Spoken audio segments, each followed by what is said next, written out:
the turrets of marble upon its walls. In its wide halls may multitudes assemble, and here hang the trophies of the ages. And the roof is of pure gold, set upon tall pillars of ruby and azure, and having such carven figures of gods and heroes that he who looks up to those heights seems to gaze upon the living Olympus.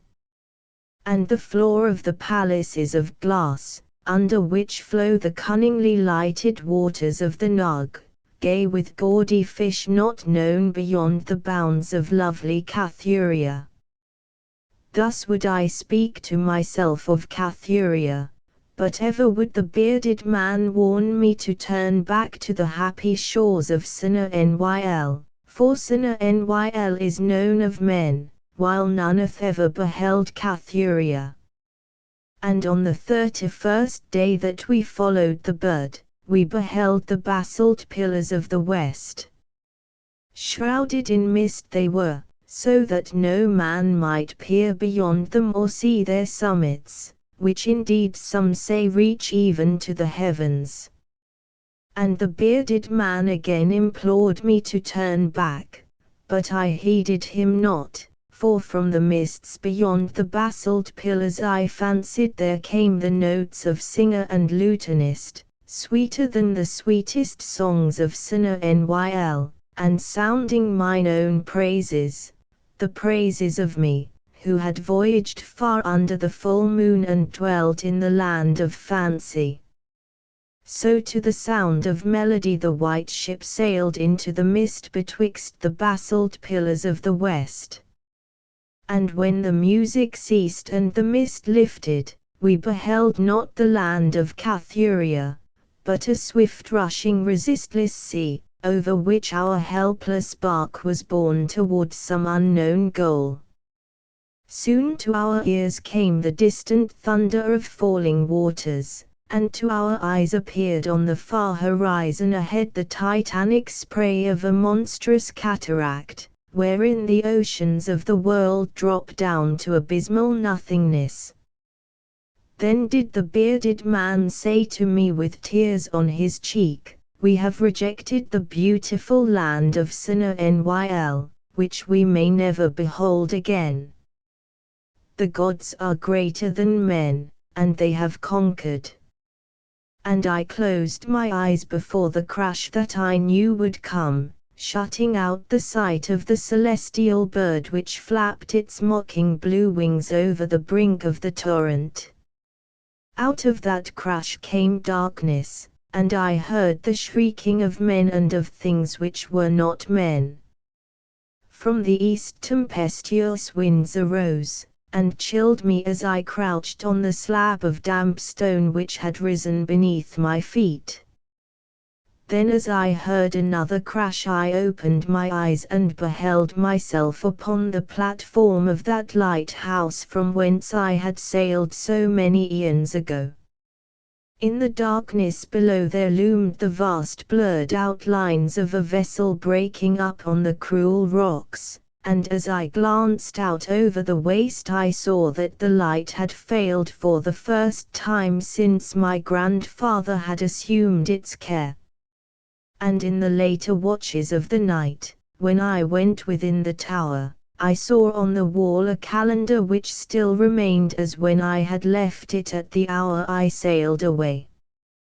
With the dawn I descended the tower and looked for wreckage upon the rocks, but what I found was only this, a strange dead bird whose hue was as of the azure sky, and a single shattered spar, of a whiteness greater than that of the wave-tips or of the mountain snow.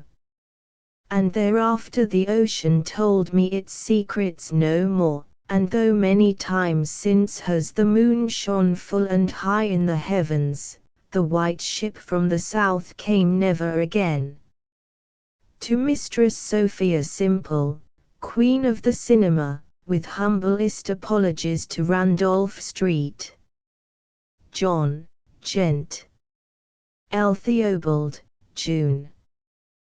Before our sight your mobile face depicts your joys or woes distracting, We marvel at your winsome grace, and wish you'd learn the art of acting.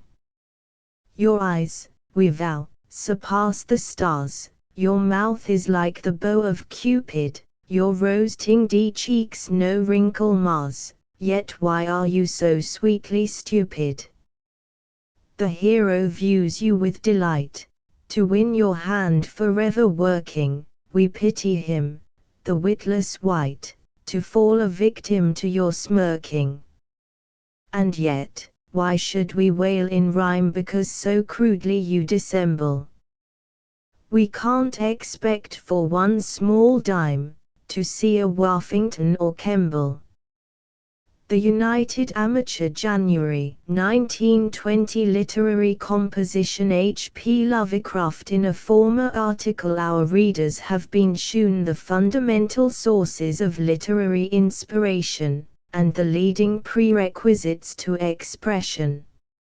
It remains to furnish hints concerning expression itself, its forms, customs, and technicalities, in order that the young writer may lose nothing of force or charm in presenting his ideas to the public.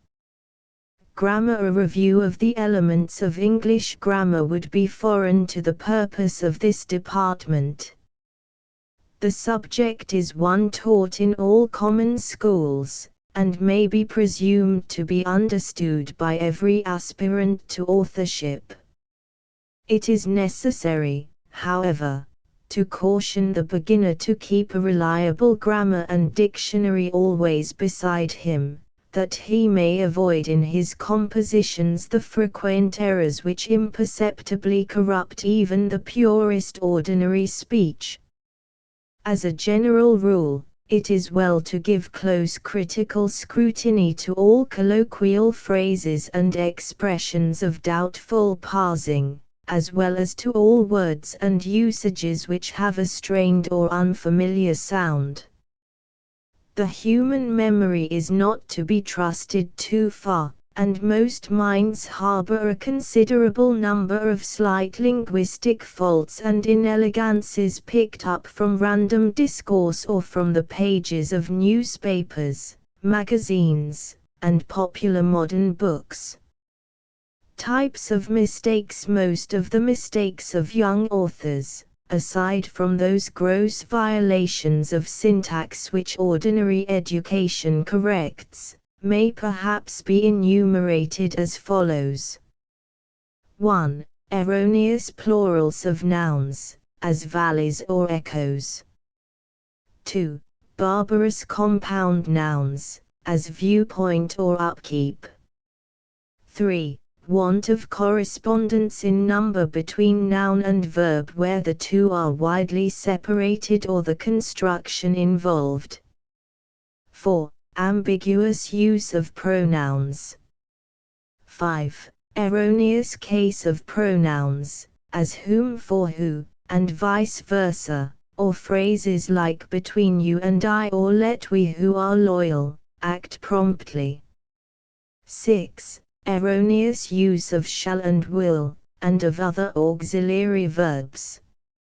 7. Use of intransitive for transitive verbs, as he was graduated from college or vice versa, as he ingratiated with the tyrant.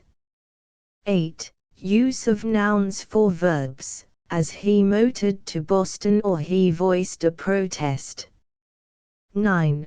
Errors in moods and tenses of verbs, as if I was he, I should do otherwise or he said the earth was round.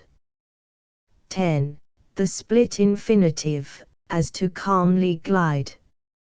11.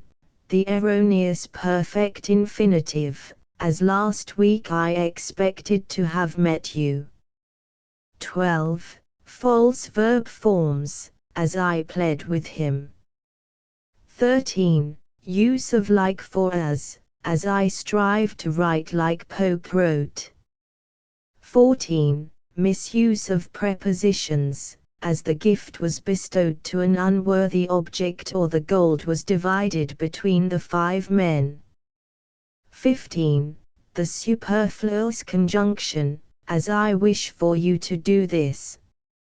16. Use of words in wrong senses. As the book greatly intrigued me, leave me take this, he was obsessed with the idea, or he is a meticulous writer. 17. Erroneous use of non-anglicized foreign forms, as a strange phenomena or two stratas of clouds. 18. Use of false or unauthorized words, as burglar eyes or supremist. 19. Errors of taste, including vulgarisms, pompousness, repetition, vagueness, ambiguousness, colloquialism, bathos, bombast, pleonasm, tautology, harshness, mixed metaphor, and every sort of rhetorical awkwardness. 20. Errors of spelling and punctuation, and confusion of forms such as that which leads many to place an apostrophe in the possessive pronoun its. Of all blunders, there is hardly one which might not be avoided through diligent study of simple textbooks on grammar and rhetoric, intelligent perusal of the best authors, and care and forethought in composition. Almost no excuse exists for their persistent occurrence, since the sources of correction are so numerous and so available. Many of the popular manuals of good English are extremely useful, especially to persons whose reading is not as yet extensive, but such works sometimes err in being too pedantically precise and formal. For correct writing, the cultivation of patience and mental accuracy is essential. Throughout the young author's period of apprenticeship, he must keep reliable dictionaries and textbooks at his elbow, eschewing as far as possible that hasty extemporaneous manner of writing which is the privilege of more advanced students. He must take no popular usage for granted, nor must he ever hesitate, in case of doubt, to fall back on the authority of his books. Reading, no aspiring author should content himself with a mere acquisition of technical rules. As Mrs. Renshaw remarked in the preceding article, impression should ever precede and be stronger than expression. All attempts at gaining literary polish must begin with judicious reading, and the learner must never cease to hold this phase uppermost. In many cases, the usage of good authors will be found a more effective guide than any amount of precept. A page of Addison or of Irving will teach more of style than a whole manual of rules, whilst a story of Poe's will impress upon the mind a more vivid notion of powerful and correct description and narration than will 10 dry chapters of a bulky textbook. Let every student read unceasingly the best writers, guided by the admirable reading table which has adorned the United Amateur during the past 2 years. It is also important that cheaper types of reading, if hitherto followed, be dropped. Popular magazines inculcate a careless and deplorable style which is hard to unlearn, and which impedes the acquisition of a purer style. If such things must be read, let them be skimmed over as lightly as possible. An excellent habit to cultivate is the analytical study of the King James Bible. For simple yet rich and forceful English, this masterly production is hard to equal, and even though its Saxon vocabulary and poetic rhythm be unsuited to general composition, it is an invaluable model for writers on quaint or imaginative themes. Lord Dunsany, perhaps the greatest living prose artist, derived nearly all of his stylistic tendencies from the Scriptures, and the contemporary critic Boyd points out very acutely the loss sustained by most Catholic Irish writers through their unfamiliarity with the historic volume and its traditions. Vocabulary. One superlatively important effect of wide reading is the enlargement of vocabulary which always accompanies it. The average student is gravely impeded by the narrow range of words from which he must choose, and he soon discovers that in long compositions he cannot avoid monotony. In reading, the novice should note the varied mode of expression practiced by good authors, and should keep in his mind for future use the many appropriate synonyms he encounters. Never should an unfamiliar word be passed over without elucidation, for with a little conscientious research we may each day add to our conquests in the realm of philology, and become more and more ready for graceful independent expression. But in enlarging the vocabulary, we must beware lest we misuse our new possessions. We must remember that there are fine distinctions betwixt apparently similar words, and that language must ever be selected with intelligent care. As the learned Dr. Blair points out in his lectures, hardly in any language are there two words that convey precisely the same idea. A person thoroughly conversant in the propriety of language will always be able to observe something that distinguishes them. Elemental phases. Before considering the various formal classes of composition, it is well to note certain elements common to them all. Upon analysis, every piece of writing will be found to contain one or more of the following basic principles: description, or an account of the appearance of things; narration, or an account of the actions of things; exposition, which defines and explains with precision and lucidity; argument, which discovers truth and rejects error; and persuasion, which urges to certain thoughts or acts. The first two are the bases of fiction, the third didactic, scientific, historical and editorial writings. The fourth and fifth are mostly employed in conjunction with the third, in scientific, philosophical, and partisan literature. All these principles, however, are usually mingled with one another. The work of fiction may have its scientific, historical, or argumentative side, whilst the textbook or treatise may be embellished with descriptions and anecdotes. Description, in order to be effective, calls upon two mental qualities: observation and discrimination.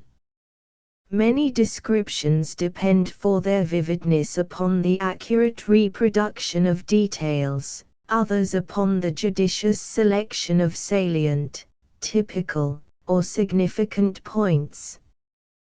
One cannot be too careful in the selection of adjectives for descriptions. Words or compounds which describe precisely, and which convey exactly the right suggestions to the mind of the reader, are essential. As an example, let us consider the following list of epithets applicable to a fountain, taken from Richard Green Parker's admirable work on composition: crystal, gushing, rustling, silver, gently gliding, parting, pearly, weeping, bubbling, gurgling, chiding, clear, grass-fringed, moss-fringed, pebble-paved, verdant, sacred, grass-margined, moss-margined, trickling, soft, dew-sprinkled, fast-flowing, delicate, delicious, clean, straggling, dancing, vaulting, deep embosomed, leaping, murmuring, muttering, whispering, prattling, twaddling, swelling, sweet rolling, gentler flowing, rising, sparkling, flowing, frothy, dew distilling, dew-born. Exhaustless, inexhaustible, never decreasing, never failing, heaven-born, earth-born, deep divulging, drought dispelling, thirst allaying, refreshing, soul refreshing, earth refreshing, laving, lavish, plant nourishing. For the purpose of securing epithets at once accurate and felicitous, the young author should familiarize himself thoroughly with the general aspect and phenomena of nature, as well as with the ideas and associations which these things produce in the human mind. Descriptions may be of objects, of places, of animals, and of persons. The complete description of an object may be said to consist of the following elements: 1. When, where, and how seen, when made or found, how affected by time. 2. History and traditional associations. 3. Substance and manner of origin. 4. Size, shape, and appearance. 5. Analogies with similar objects. 6. Sensations produced by contemplating it. 7. Its purpose or function. 8. Its effects, the results of its existence. Descriptions of places must of course vary with the type of the place. Of natural scenery, the following elements are notable: 1. How beheld, at dawn, noon, evening, or night, by starlight or moonlight. 2. Natural features, flat or hilly, barren or thickly grown, kind of vegetation, trees, mountains, and rivers. 3. Works of man, cultivation, edifices, bridges, modifications of scenery produced by man. 4. Inhabitants and other forms of animal life. 5. Local customs and traditions. 6. Sounds, of water, forest, leaves, birds, barnyards, human beings, machinery. 7. View, prospect on every side, and the place itself as seen from afar. 8. Analogies to other scenes, especially famous scenes. 9. History and associations. 10. Sensations produced by contemplating it. Descriptions of animals may be analyzed thus: 1. Species and size. 2. Covering. 3. Parts. 4. Abode. 5. Characteristics and habits. 6. Food. 7. Utility or harmfulness. 8. History and associations. Descriptions of persons can be infinitely varied. Sometimes a single felicitous touch brings out the whole type and character, as when the modern author Leonard Merrick hints at shabby gentility by mentioning the combination of a frock coat with the trousers of a tweed suit. Suggestion is very powerful in this field, especially when mental qualities are to be delineated. Treatment should vary with the author's object, whether to portray a mere personified idea, or to give a quasi-photographic view, mental and physical, of some vividly living character. In a general description, the following elements may be found: 1. Appearance, stature, complexion, proportions, features. 2. Most conspicuous feature. 3. Expression. 4. Grace or ugliness. 5. Attire, nature, taste, quality. 6. Habits, attainments, graces, or awkwardnesses. 7. Character, moral and intellectual, place in the community. 8. Notable special qualities. In considering the preceding synopses, the reader must remember that they are only suggestions, and not for literal use. The extent of any description is to be determined by its place in the composition, by taste and fitness. It should be added that in fiction description must not be carried to excess. A plethora of it leads to dullness, so that it must ever be balanced by a brisk flow of narration, which we are about to consider.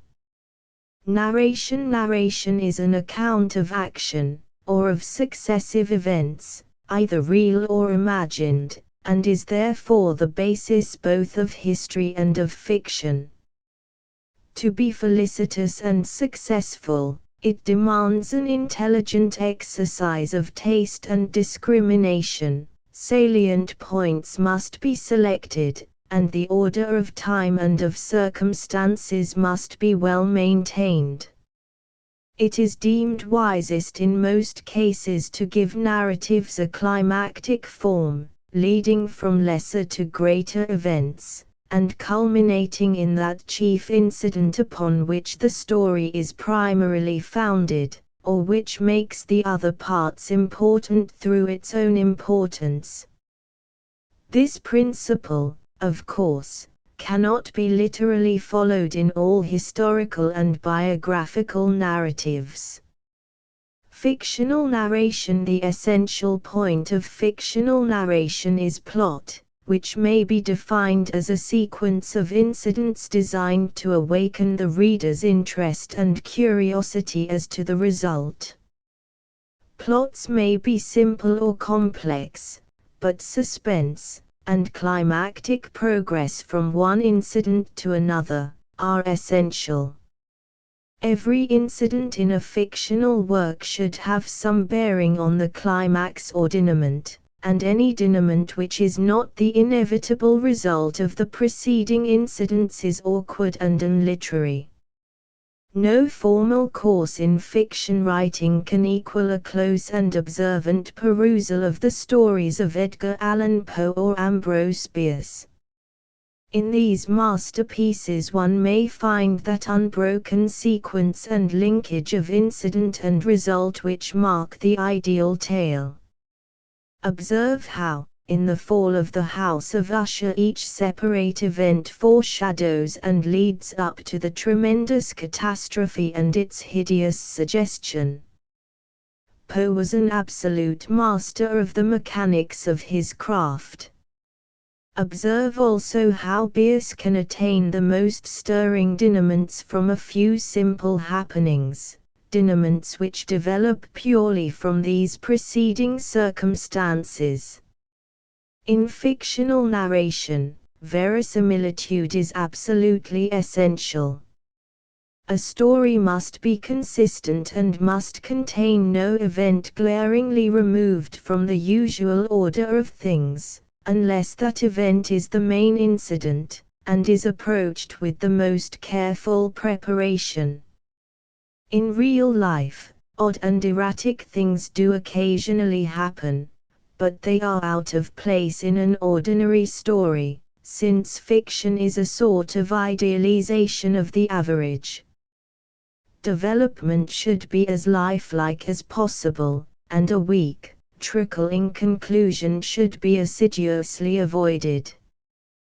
The end of a story must be stronger rather than weaker than the beginning, since it is the end which contains the denouement or culmination, and which will leave the strongest impression upon the reader. It would not be amiss for the novice to write the last paragraph of his story first, once a synopsis of the plot has been carefully prepared, as it always should be. In this way he will be able to concentrate his freshest mental vigor upon the most important part of his narrative, and if any changes be later found needful, they can easily be made. In no part of a narrative should a grand or emphatic thought or passage be followed by one of tame or prosaic quality. This is anticlimax, and exposes a writer to much ridicule. Notice the absurd effect of the following couplet, which was, however, written by no less a person than Waller. Under the tropic is our language spoke, and part of Flanders hath received our yoke. Unity, mass, coherence in developing a theme, whether descriptive or narrative. It is necessary that three structural qualities be present: unity, mass, and coherence. Unity is that principle whereby every part of a composition must have some bearing on the central theme. It is the principle which excludes all extraneous matter, and demands that all threads converge toward the climax. Classical violations of unity may be found in the episodes of Homer and other epic poets of antiquity, as well as in the digressions of Fielding and other celebrated novelists, but no beginner should venture to emulate such liberties. Unity is the quality we have lately noted and praised in Poe and Bierce. Mass is that principle which requires the more important parts of a composition to occupy correspondingly important places in the whole composition, the paragraph, and the sentence. It is that law of taste which insists that emphasis be placed where emphasis is due, and is most strikingly embodied in the previously mentioned necessity for an emphatic ending. According to this law, the end of a composition is its most important part, with the beginning next in importance. Coherence is that principle which groups related parts together and keeps unrelated parts removed from one another. It applies, like mass, to the whole composition, the paragraph, or the sentence. It demands that kindred events be narrated without interruption, effect following cause in a steady flow. Forms of composition. Few writers succeed equally in all the various branches of literature. Each type of thought has its own particular form of expression, based on natural appropriateness, and the average author tends to settle into that form which best fits his particular personality. Many, however, follow more than one form, and some writers change from one form to another as advancing years produce alterations in their mental processes or points of view. It is well, in the interests of breadth and discipline, for the beginner to exercise himself to some degree in every form of literary art. He may thus discover that which best fits his mind, and develop hitherto unsuspected potentialities. We have so far surveyed only those simpler phases of writing which center in prose fiction and descriptive essays. Hereafter we hope to touch upon didactic, argumentative, and persuasive writing, to investigate to some extent the sources of rhetorical strength and elegance, and to consider a few major aspects of versification. The United Amateur, May 1924. What does the United stand?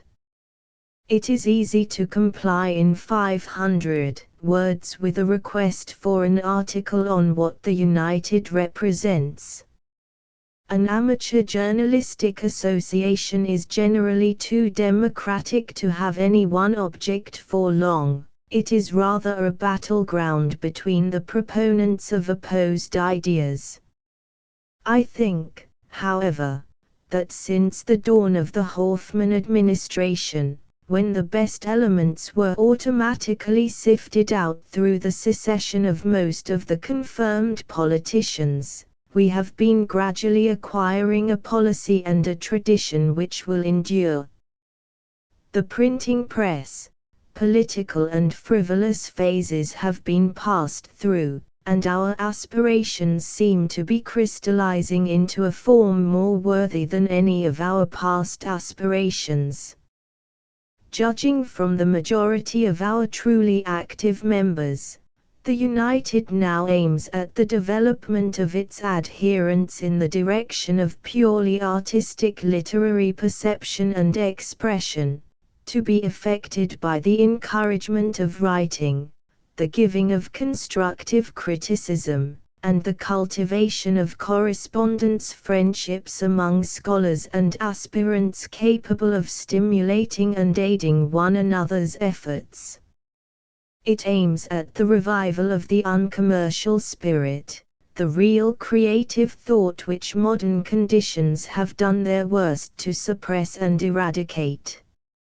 It seeks to banish mediocrity as a goal and standard, to place before its members the classical and the universal, and to draw their minds from the commonplace to the beautiful. The United aims to assist those whom other forms of literary influence cannot reach. The non-university man, the dwellers in distant places, the recluse, the invalid, the very young, the elderly, all these are included within our scope. And beside our novices stand persons of mature cultivation and experience, ready to assist for the sheer joy of assisting. In no other society does wealth or previous learning count for so little. Merit and aspiration form the only criterion we apply to our members, nor has poverty or primitive crudity ever retarded the steady progress of any determined aspirant among us.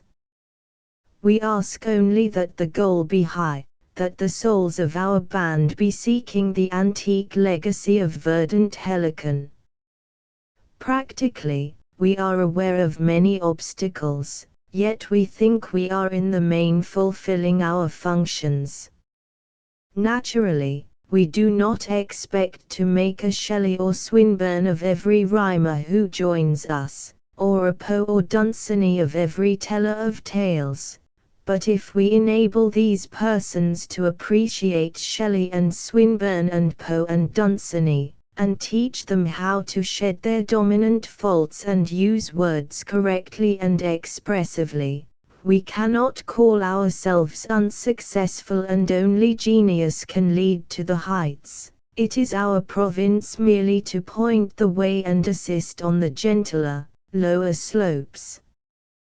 The United, then, stands for education in the eternal truths of literary art, and for personal aid in the realization of its members' literary potentialities.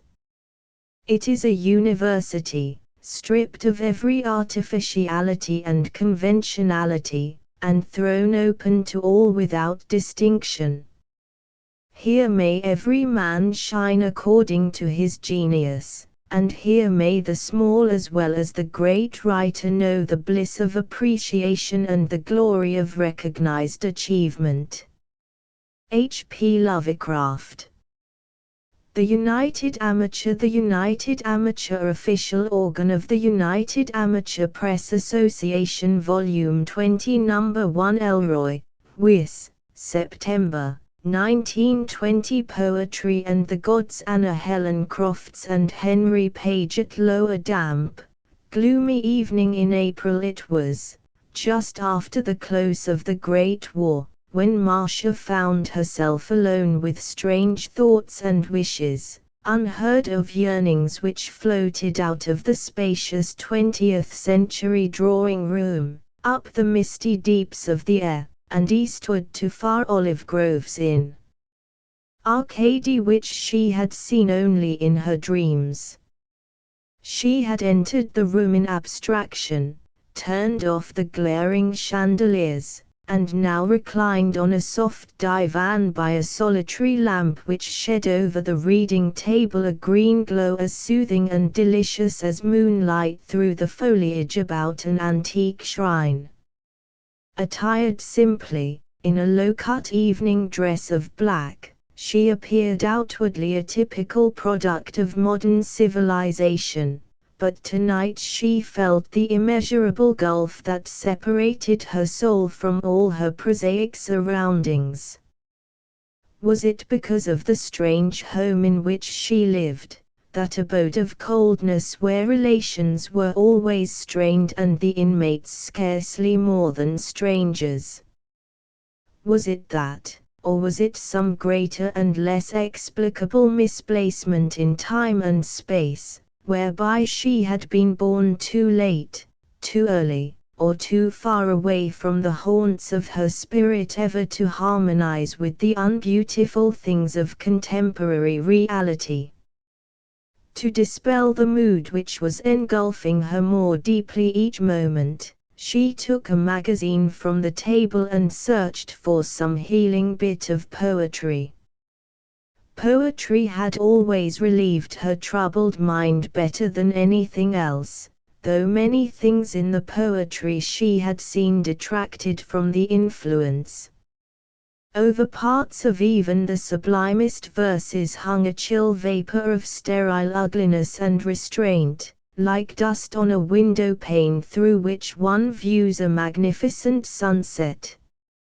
Listlessly turning the magazine's pages, as if searching for an elusive treasure, she suddenly came upon something which dispelled her languor. An observer could have read her thoughts and told that she had discovered some image or dream which brought her nearer to her unattained goal than any image or dream she had seen before. It was only a bit of vers libre, that pitiful compromise of the poet who overleaps prose yet falls short of the divine melody of numbers, but it had in it all the unstudied music of a bard who lives and feels, and who gropes ecstatically for unveiled beauty. Devoid of regularity, it yet had the wild harmony of winged, spontaneous words, a harmony missing from the formal, convention-bound verse she had known. As she read on, her surroundings gradually faded, and soon there lay about her only the mists of dream, the purple, star-strewn mists beyond time, where only gods and dreamers walk. Moon over Japan, white butterfly moon. Where the heavy-lidded Buddhas dream to the sound of the cuckoo's call. The white wings of moon butterflies flicker down the streets of the city, blushing into darkness the useless wicks of round lanterns in the hands of girls. Moon over the tropics, a white curved bud opening its petals slowly in the warmth of heaven. The air is full of odors and languorous warm sounds. A flute drones its insect music to the night below the curving moon petal of the heavens. Moon over China, weary moon on the river of the sky, the stir of light in the willows is like the flashing of 1,000 silver minnows through dark shoals, the tiles on graves and rotting temples flash like ripples, the sky is flecked with clouds like the scales of a dragon. Amid the mists of dream the reader cried to the rhythmical stars of her delight at the coming of a new age of song, a rebirth of Pan.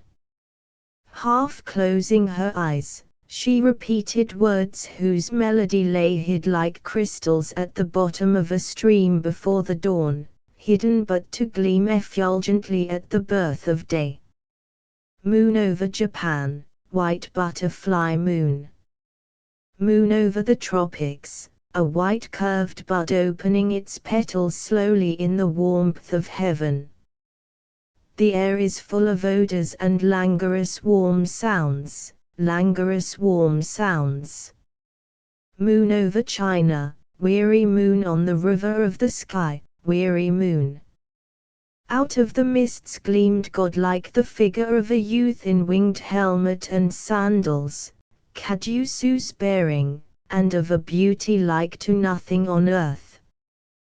Before the face of the sleeper he thrice waved the rod which Apollo had given him in trade for the 9-chorded shell of melody, and upon her brow he placed a wreath of myrtle and roses. Then, adoring, Hermes spoke, "O nymph more fair than the golden-haired sisters of Sion or the sky-inhabiting Atlantids, beloved of Aphrodite and blessed of Pallas, thou hast indeed discovered the secret of the gods, which lieth in beauty and song. O prophetess more lovely than the Sibyl of Cumae when Apollo first knew her, thou hast truly spoken of the new age, for even now on Menelaus, Pan sighs and stretches in his sleep, wishful to awake and behold about him the little rose-crowned fauns and the antique satyrs. In thy yearningest thou divined what no mortal else, saving only a few whom the world reject, remembereth, that the gods were never dead, but only sleeping the sleep and dreaming the dreams of gods in lotus-filled Hesperian gardens beyond the golden sunset. And now draweth nigh the time of their awaking, when coldness and ugliness shall perish, and Zeus sit once more on Olympus. Already the sea about Paphos trembleth into a foam which only ancient skies have looked on before, and at night on Helicon the shepherds hear strange murmurings and half-remembered notes. Woods and fields are tremulous at twilight with the shimmering of white saltant forms, and immemorial ocean yields up curious sights beneath thin moons. The gods are patient, and have slept long, but neither man nor giant shall defy the gods forever. In Tartarus the Titans writhe, and beneath the fiery Etna groan the children of Uranus and Gaia. The day now dawns when man must answer for his centuries of denial, but in sleeping the gods have grown kind, and will not hurl him to the gulf made for deniers of gods. Instead will their vengeance smite the darkness, fallacy and ugliness which have turned the mind of man, and under the sway of bearded Saturnus shall mortals, once more sacrificing unto him, dwell in beauty and delight. This night shalt thou know the favor of the gods, and behold on Parnassus those dreams which the gods have through ages sent to earth to show that they are not dead. For poets are the dreams of the gods, and in each age someone hath sung unknowing the message and the promise from the lotus gardens beyond the sunset. Then in his arms Hermes bore the dreaming maiden through the skies. Gentle breezes from the tower of Aureolus wafted them high above warm, scented seas, till suddenly they came upon Zeus holding court on the double-headed Parnassus, his golden throne flanked by Apollo and the Muses on the right hand, and by ivy-wreathed Dionysius and pleasure-flushed Bacchae on the left hand.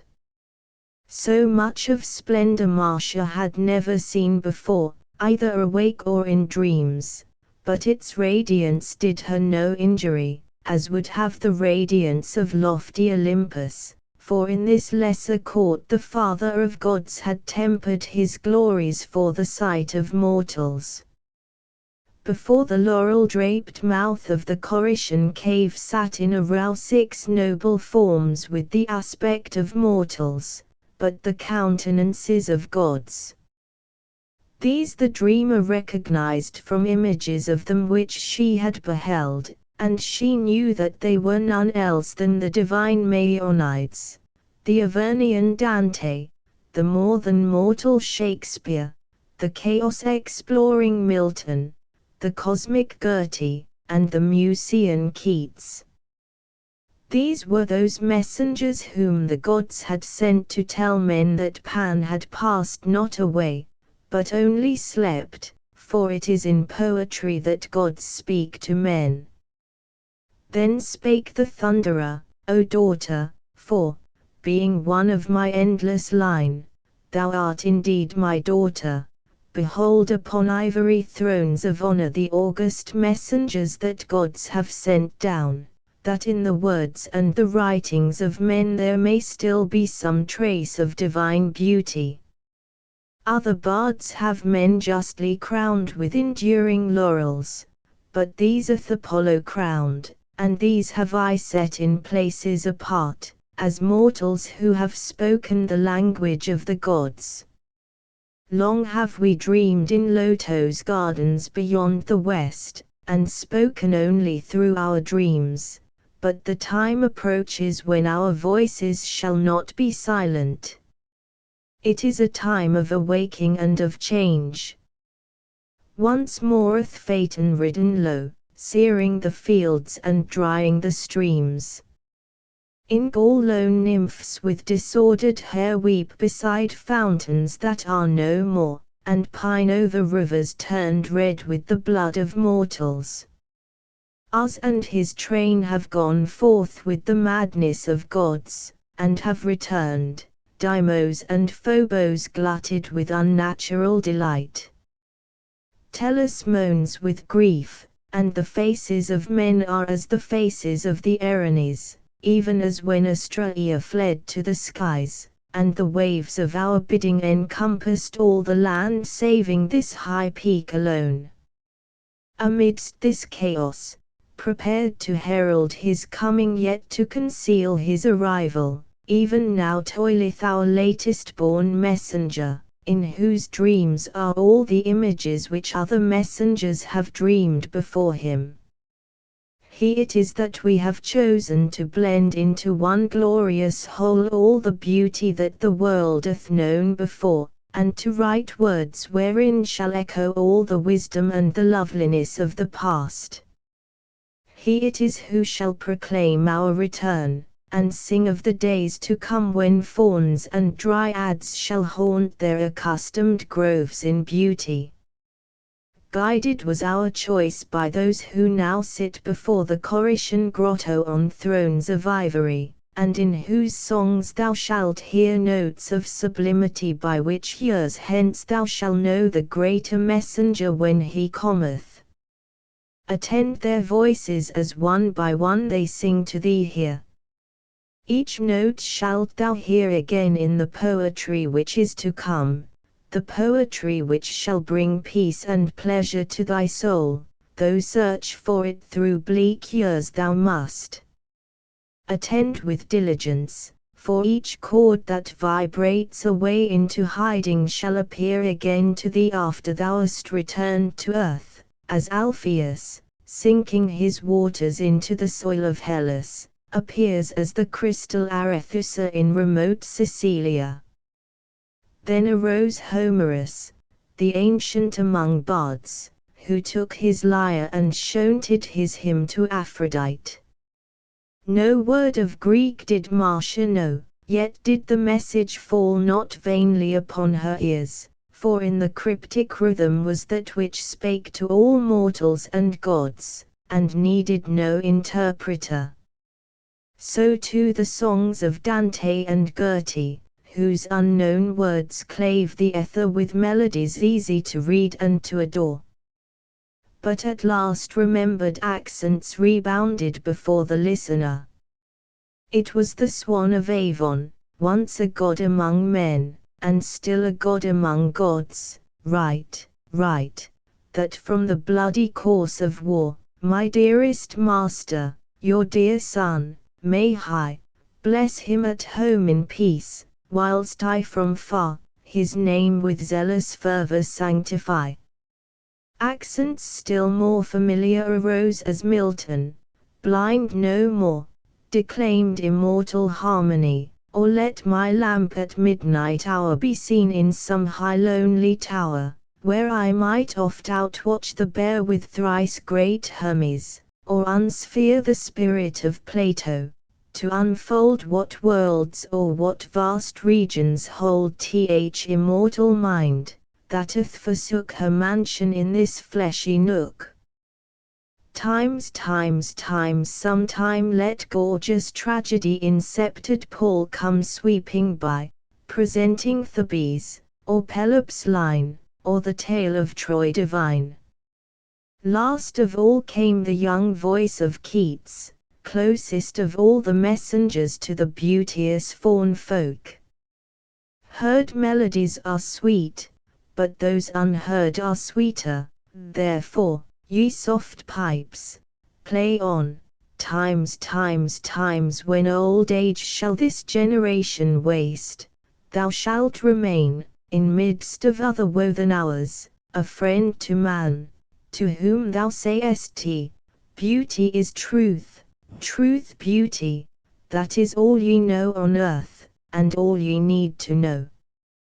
As the singer ceased, there came a sound in the wind blowing from far Egypt, where at night Aurora mourns by the Nile for her slain son Memnon. To the feet of the thunderer flew the rosy-fingered goddess, and kneeling, cried, Master, it is time I unlocked the gates of the east. And Phoebus, handing his lyre to Calliope, his bride among the Muses, prepared to depart for the jeweled and column-raised palace of the sun, where fretted the steeds already harnessed to the golden car of day. So Zeus descended from his carven throne and placed his hand upon the head of Marcia, saying, Daughter, the dawn is nigh, and it is well that thou shouldst return before the awaking of mortals to thy home. Weep not at the bleakness of thy life, for the shadow of false faiths will soon be gone, and the gods shall once more walk among men. Search thou unceasingly for our messenger, for in him wilt thou find peace and comfort. By his word shall thy steps be guided to happiness, and in his dreams of beauty shall thy spirit find all that it craveth. As Zeus ceased, the young Hermes gently seized the maiden and bore her up toward the fading stars, up, and westward over unseen seas. Many years have passed since Marcia dreamt of the gods and of their Parnassian conclave. Tonight she sits in the same spacious drawing room, but she is not alone. Gone is the old spirit of unrest, for beside her is one whose name is luminous with celebrity, the young poet of poets at whose feet sits all the world.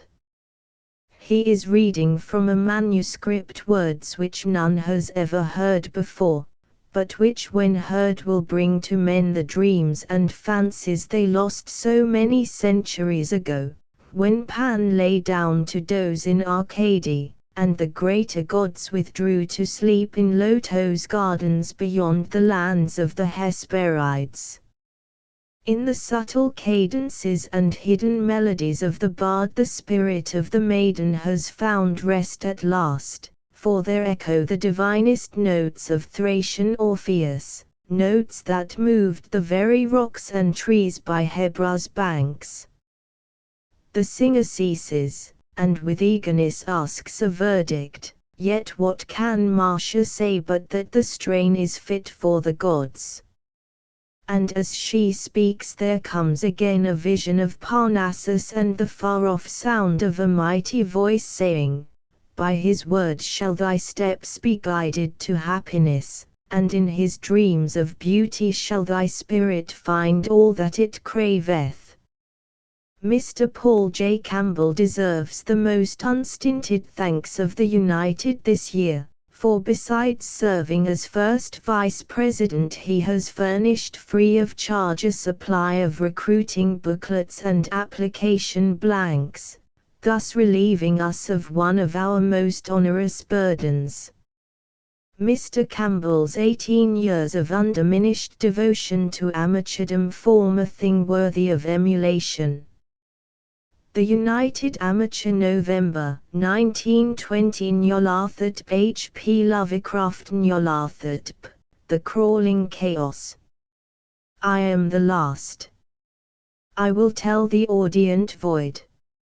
I do not recall distinctly when it began, but it was months ago. The general tension was horrible. To a season of political and social upheaval was added a strange and brooding apprehension of hideous physical danger, a danger widespread and all-embracing, such a danger as may be imagined only in the most terrible phantasms of the night. I recall that the people went about with pale and worried faces, and whispered warnings and prophecies which no one dared consciously repeat or acknowledge to himself that he had heard. A sense of monstrous guilt was upon the land, and out of the abysses between the stars swept chill currents that made men shiver in dark and lonely places. There was a demoniac alteration in the sequence of the seasons. The autumn heat lingered fearsomely, and everyone felt that the world and perhaps the universe had passed from the control of known gods or forces to that of gods or forces which were unknown. And it was then that Nyarlathotep came out of Egypt. Who he was, none could tell, but he was of the old native blood and looked like a pharaoh. The fellaheen knelt when they saw him, yet could not say why. He said he had risen up out of the blackness of 27 centuries, and that he had heard messages from places not on this planet. Into the lands of civilization came Nyarlathotep, swarthy, slender, and sinister, always buying strange instruments of glass and metal and combining them into instruments yet stranger. He spoke much of the sciences, of electricity and psychology, and gave exhibitions of power which sent his spectators away speechless, yet which swelled his fame to exceeding magnitude. Men advised one another to see Nyarlathotep, and shuddered. And where Nyarlathotep went, rest vanished, for the small hours were rent with the screams of nightmare. Never before had the screams of nightmare been such a public problem. Now the wise men almost wished they could forbid sleep in the small hours, that the shrieks of cities might less horribly disturb the pale, pitying moon as it glimmered on green waters gliding under bridges, and old steeples crumbling against a sickly sky. I remember when Nyarlathotep came to my city, the great, the old, the terrible city of unnumbered crimes. My friend had told me of him, and of the impelling fascination and allurement of his revelations, and I burned with eagerness to explore his uttermost mysteries. My friend said they were horrible and impressive beyond my most fevered imaginings, that what was thrown on a screen in the darkened room prophesied things none but Nyarlathotep dare prophesy, and that in the sputter of his sparks there was taken from men that which had never been taken before yet which showed only in the eyes. And I heard it hinted abroad that those who knew Nyarlathotep looked on sights which others saw not. It was in the hot autumn that I went through the night with the restless crowds to see Nyarlathotep, through the stifling night and up the endless stairs into the choking room. And shadowed on a screen, I saw hooded forms amidst ruins, and yellow evil faces peering from behind fallen monuments. And I saw the world battling against blackness, against the waves of destruction from ultimate space, whirling, churning, struggling around the dimming, cooling sun. Then the sparks played amazingly around the heads of the spectators, and hair stood up on end whilst shadows more grotesque than I can tell came out and squatted on the heads. And when I, who was colder and more scientific than the rest, mumbled a trembling protest about imposture and static electricity, Nyarlathotep drave us all out, down the dizzy stairs into the damp, hot, deserted midnight streets. I screamed aloud that I was not afraid, that I never could be afraid, and others screamed with me for solace. We swore to one another that the city was exactly the same, and still alive, and when the electric lights began to fade we cursed the company over and over again, and laughed at the queer faces we made. I believe we felt something coming down from the greenish moon, for when we began to depend on its light we drifted into curious involuntary marching formations and seemed to know our destinations though we dared not think of them. Once we looked at the pavement and found the blocks loose and displaced by grass, with scarce a line of rusted metal to show where the tramways had run. And again we saw a tramcar, lone, windowless, dilapidated, and almost on its side. When we gazed around the horizon, we could not find the third tower by the river, and noticed that the silhouette of the second tower was ragged at the top. Then we split up into narrow columns, each of which seemed drawn in a different direction. One disappeared in a narrow alley to the left, leaving only the echo of a shocking moan. Another filed down a weed-choked subway entrance, howling with a laughter that was mad. My own column was sucked toward the open country, and presently felt a chill which was not of the hot autumn, for as we stalked out on the dark moor, we beheld around us the hellish moon glitter of evil snows. Trackless, inexplicable snows, swept asunder in one direction only, where lay a gulf all the blacker for its glittering walls. The column seemed very thin indeed as it plodded dreamily into the gulf. I lingered behind, for the black rift in the green-litten snow was frightful, and I thought I had heard the reverberations of a disquieting wail as my companions vanished, but my power to linger was slight. As if beckoned by those who had gone before, I half floated between the titanic snowdrifts, quivering and afraid, into the sightless vortex of the unimaginable.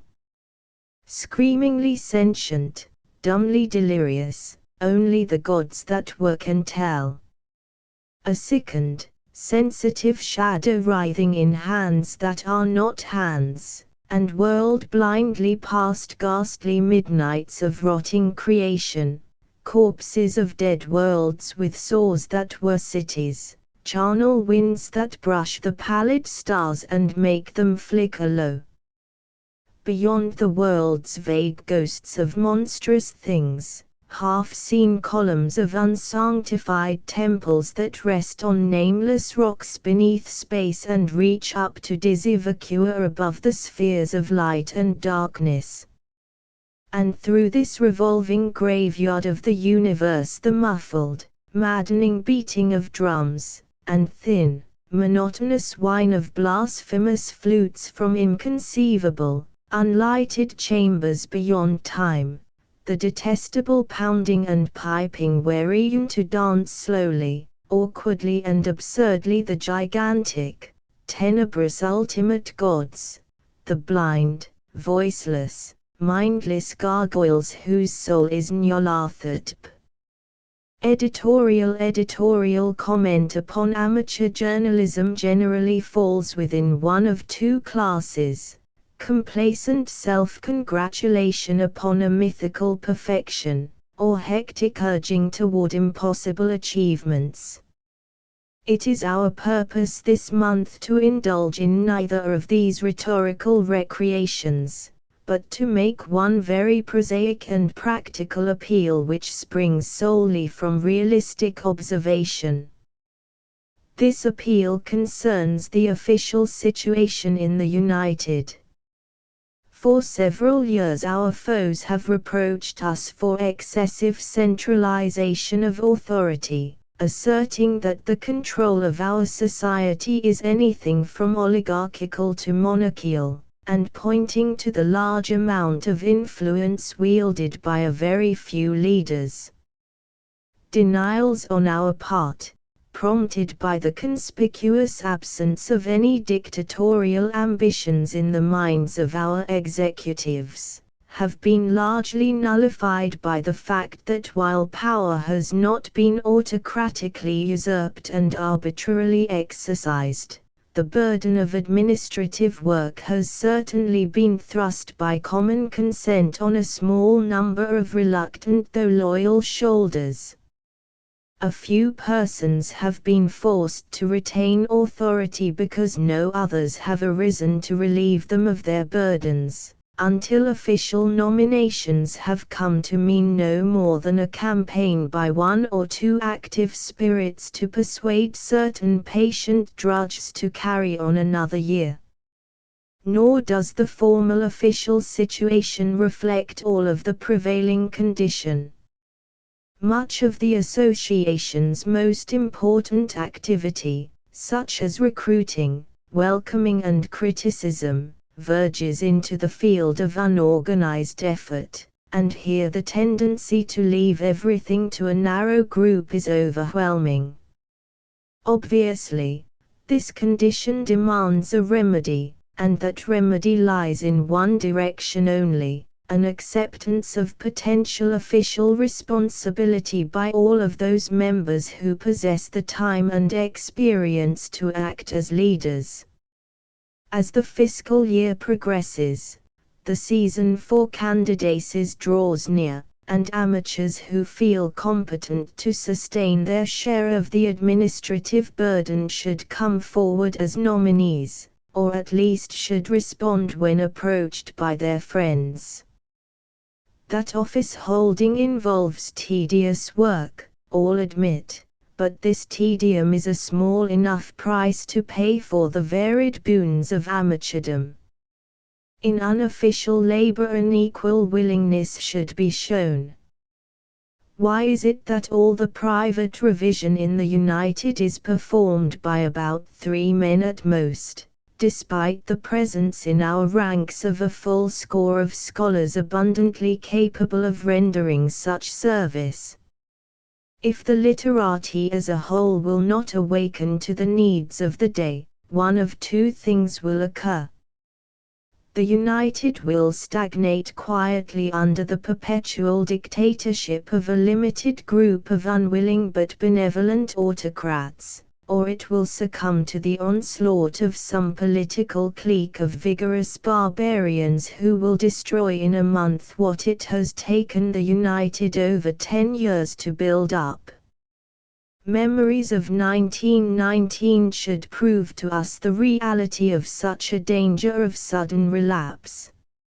Our appeal, then, is for responsible candidates for high office, and for volunteers in the work of maintaining interest and lending literary aid. We know that executive energy and enthusiasm tend to be more abundant in the Goth than in the Greek, that those best qualified to serve are generally least moved by political ambition. But we are sure that the needs of our society should arouse enough sense of duty among its cultivated membership to draw to the front a new generation of leaders. We ask for new presidential and editorial candidates who are prepared to serve faithfully and independently if elected, for new critics and recruiters who understand our traditions and are willing to expend energy in upholding and diffusing them. Shall 1921 bring them to light?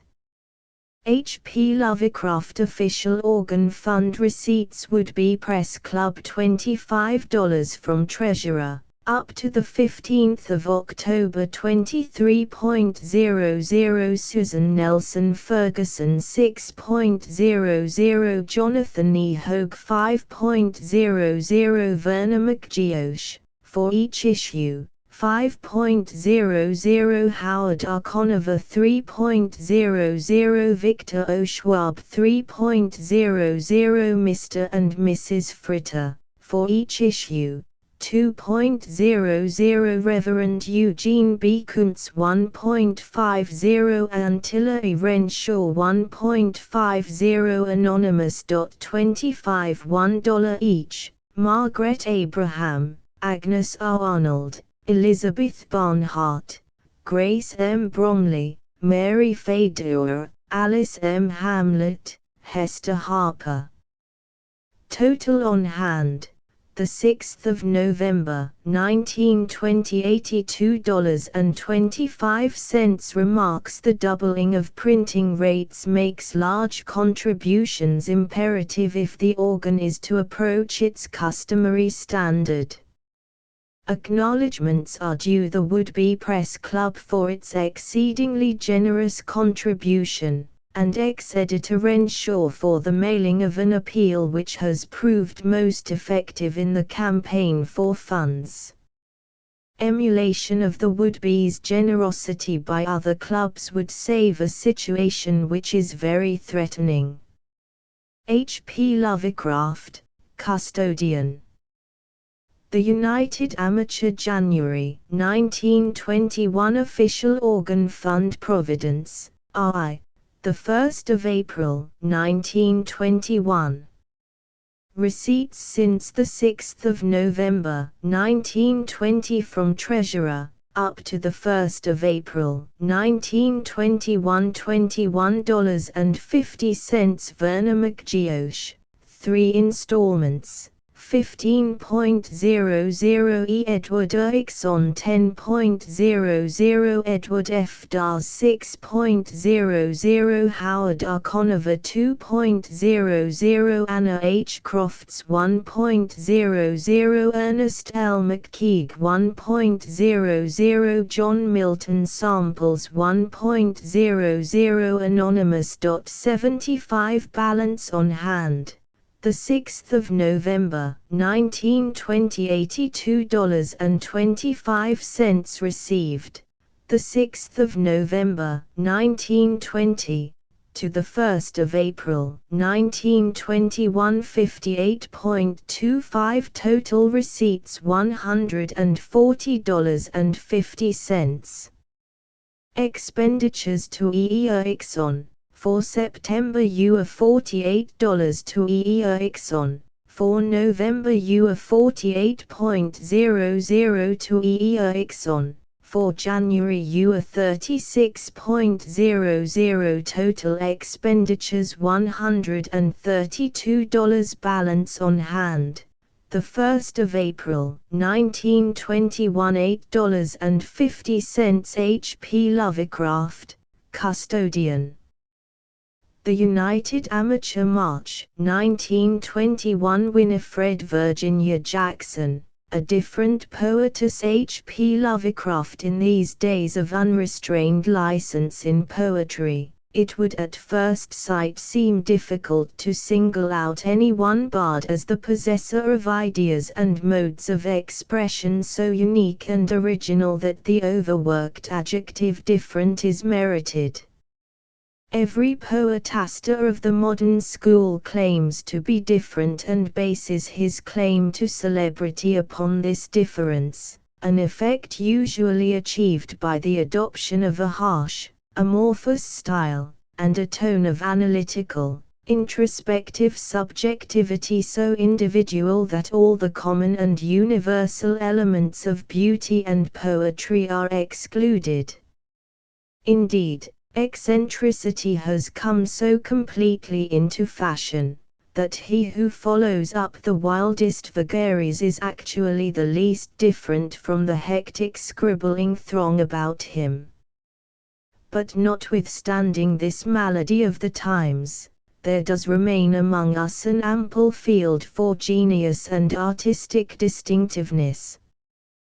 The laws of human thought are unchangeable, and whenever there is born a soul attuned to real harmony, and inspired by that rare sensitiveness which enables it to feel and express the latent beauty and hidden relationships of nature, the world receives a new poet. Such an one will of necessity break through the decadent customs of the period, and falling back to the forms of true melody, sing a spontaneous song which cannot help being original, because it represents the unforced reaction of a keen and delicate mind to the panorama of life. And when this reaction is enabled to bring out in the simplest and most beautiful style fancies and images which the world has not received or noted before, we are justified in claiming that the bard is different.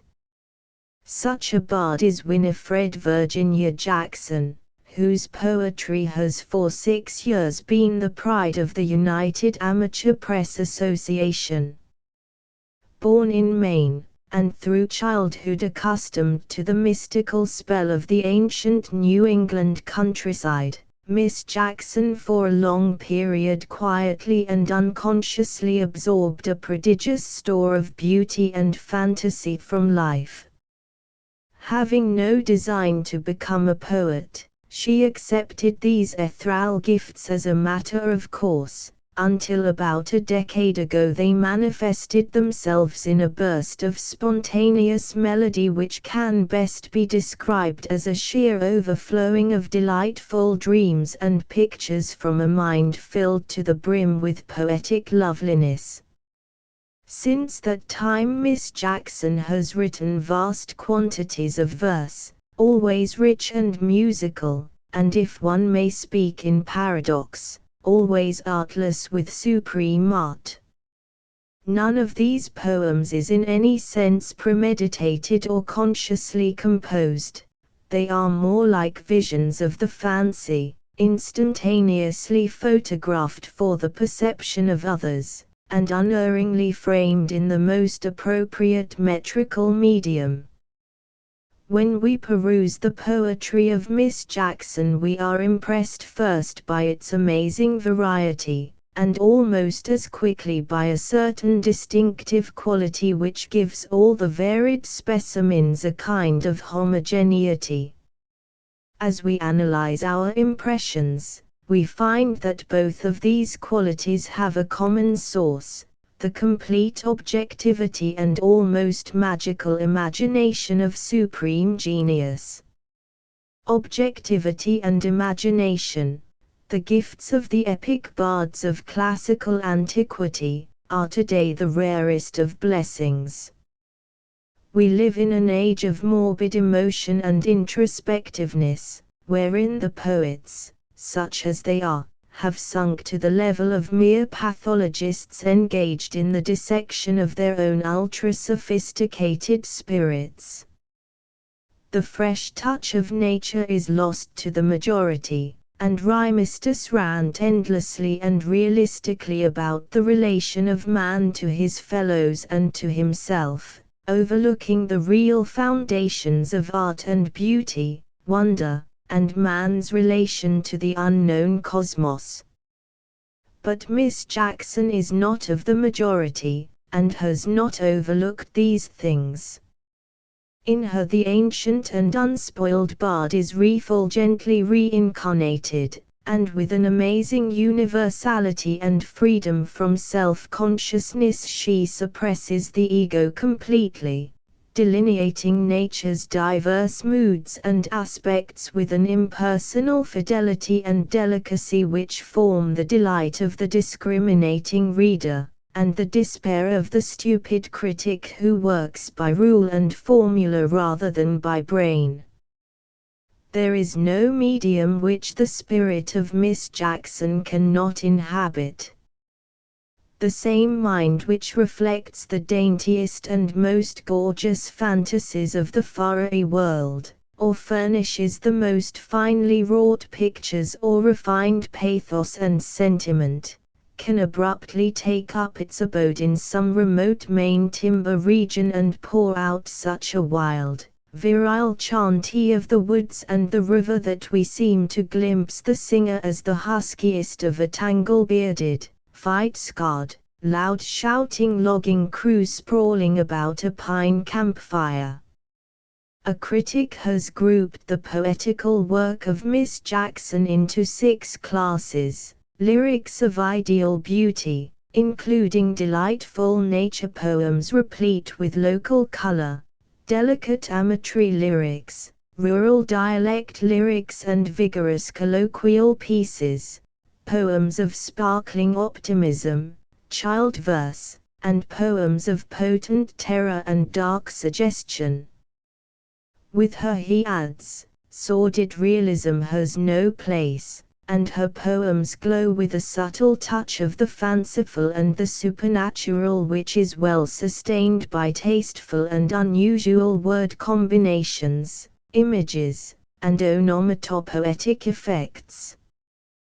This estimate is confirmed by the latest productions of the poetess, as we shall endeavor to show by certain specimens lately published or about to be published, selected almost at random. The bonnet is a characteristic bit of Jacksonian delicacy and originality.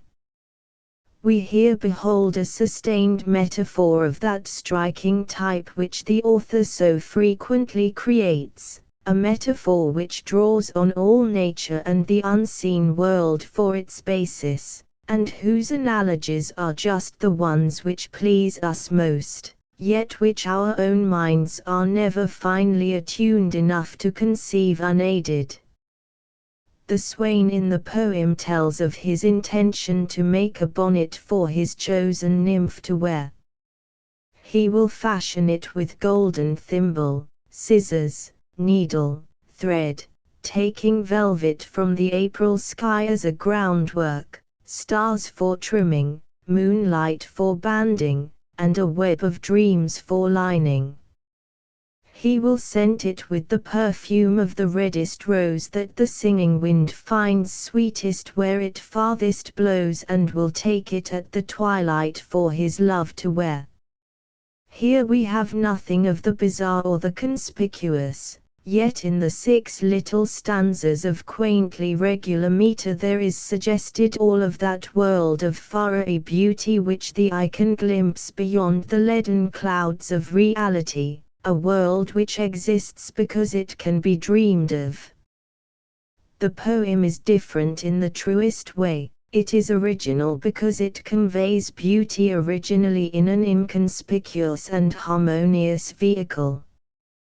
But turn now to Ellsworth, to Great Pond, and marvel. True, we still find the vivid delineation of human feelings, but what a distance we have traveled. Gone is the young dreamer with his world of moonshine, for here roars the Maine lumberjack with all the uncouth vigor and rude natural expressiveness of the living satyr.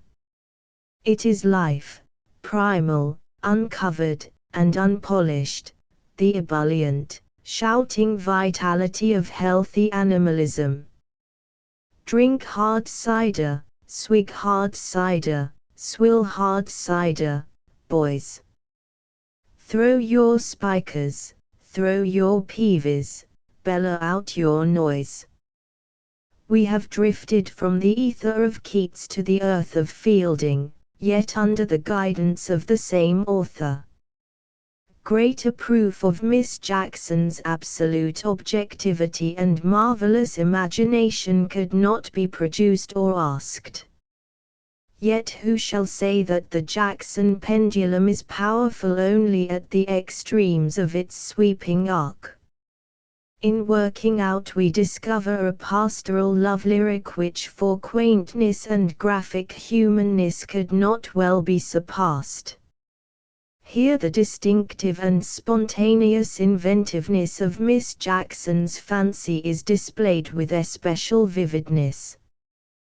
The rural youth, working out far from his loved Molly, enumerates the prosaic chores he can perform with easy heart, but mentions in each case some more poetic thing which stirs his emotions and gives him loneliness for the absent fair. He can cut and husk corn, but the goldenrod reminds him of his Molly's golden hair.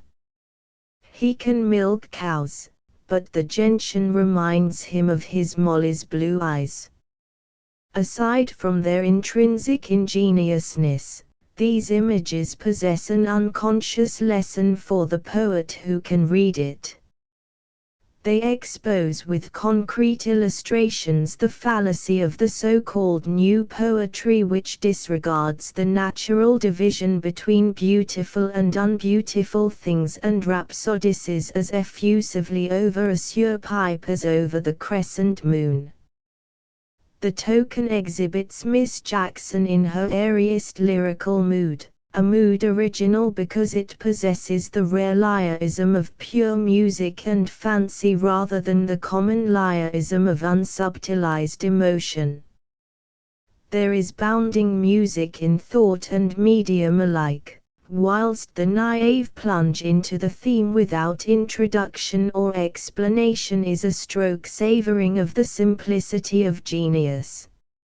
Equally effective is the simple metrical transition whereby the chorus assumes the trochaic measure of a childhood chant or carol, lightly oh, brightly oh, down the long lane she will go. Dancing she, glancing she, down the lane with eyes aglow. In Assurance and Its Lovetime the author displays a lyrical fervor of more conventional type, adding the touch of originality by means of melodious simplicity and reiteration in the one case, and pure lyric ecstasy in the other. The metrical originality of Miss Jackson, displayed in all classes of her work, should not be slighted amidst the enthusiasm one entertains for her magical mastery of thoughts and images. No other conservative poet of the period is more versatile and individual in choice of numbers, or in adaptation of measure to mood. Driftwood, a wonderful original poem of imagination.